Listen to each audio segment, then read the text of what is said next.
White Rose leaflets got some of its writers and others jailed. The consequences of reiterating this to make it accessible for you all, I guess we'll have to find out.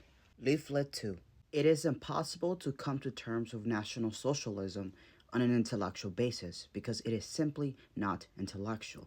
Same thing can be said with MAGA. You cannot speak of a National Socialist ideology as likewise MAGA.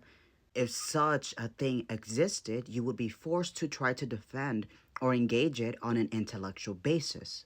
Reality offers us a completely different image. When the movement was still in embryonic form, which is like embryo form, it relied on deception of its fellow man. Likewise, they lied that there was not a connection between him and P 2025. But now we know that that's literally what they want to replace the Constitution with, P 2025. However, the states in 1789 ratified the United States Constitution. If he wants to position a new constitution, he has to have the states ratify it individually. Even then, it was rotten to the core and could preserve itself only on the basis of constant lies.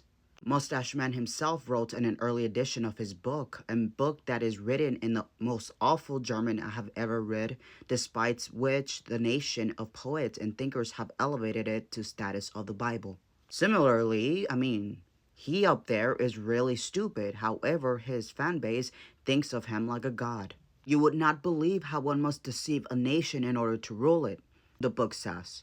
If this cancerous growth in the German nation was not too noticeable in the early phases, then that is because there were not enough forces for good at work to try to slow its growth. Isn't this ironic? Because this is what I position.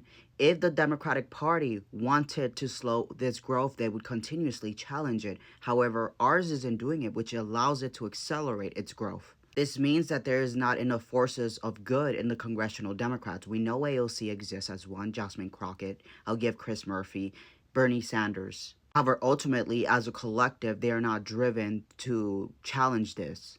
But as it grew larger and larger and finally ascended to power by means of one last vulgar corruption, the abscess erupted and defiled the whole body. This is what it's happening, and the reality that congressional Democrats cannot do anything anymore, which I accept.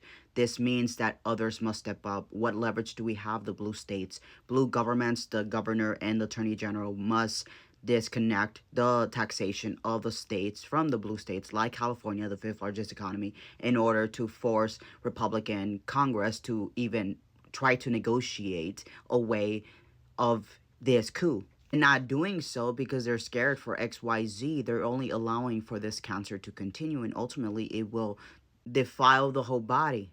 I'm going to call this the White Rose series because this is definitely going to be multiple parts because I really want to make this accessible, and the only way to do this is to simplify it by putting its meaning in a modern context. This caused the majority of its previous opponents to hide themselves. That's what we're seeing, and people keep justifying, oh, they're threatened, oh, they said that they're gonna put gas in the cities.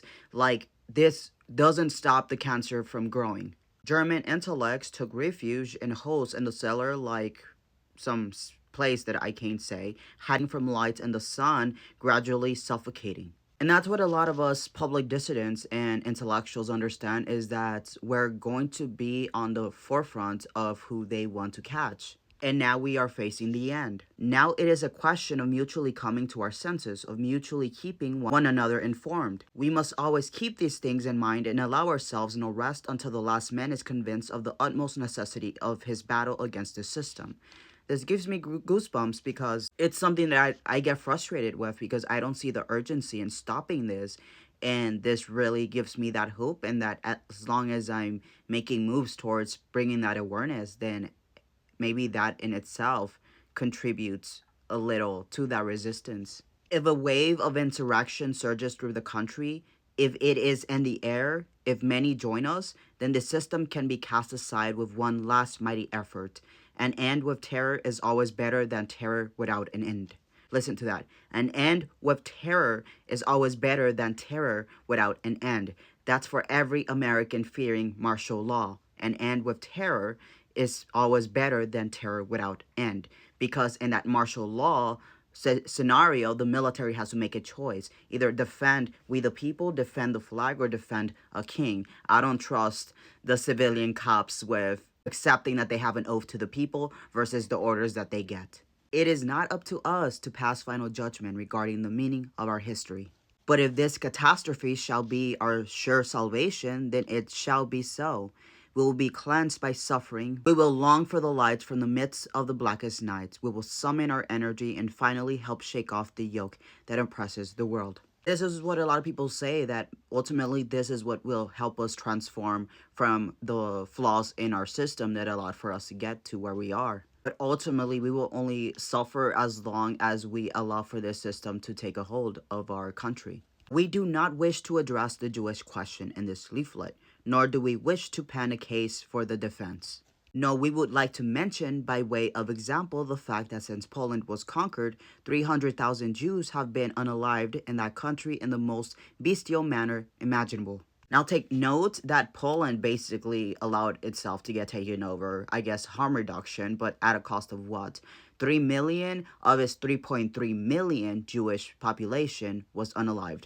And this is what people want me to glorify my Governor Newsom for taking care of the fire scenario and ignoring everything else that is happening. Appeasing him for fire funds is coming at what cost?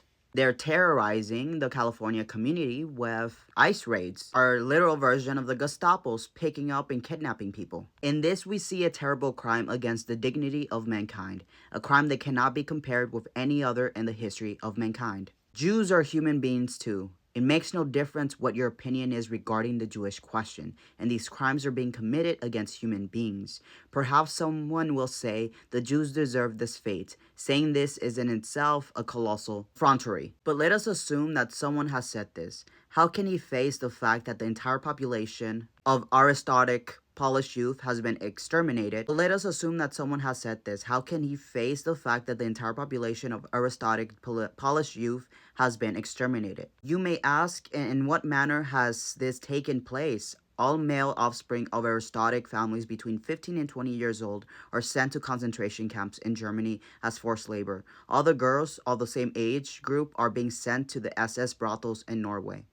SS brothels in Norway. Do you understand that? They weren't even sent to the camps. They were sent to brothels to take care of the SS officers. But why are we bothering to tell you all this since you know everything anyway? If you are not aware of these specific crimes, then surely you are aware of equally heinous crimes committed by these terrible subhumans. Because this touches on a question that affects all of us deeply, a question that must make us all stop and think. Why is the German nation behaving so apathetically in the face of all these most despicable, most degrading crimes? Same thing when we ask ourselves, why are the Democratic Congress just apathetic to everything that is occurring? And I think that comes with American exceptionalism, the belief that we are immune from someone that is American from being led with bad faith, right?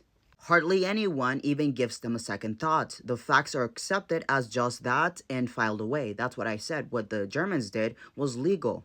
Just as the one up there literally just said, it is the Attorney General and him who gets to decide what is the law.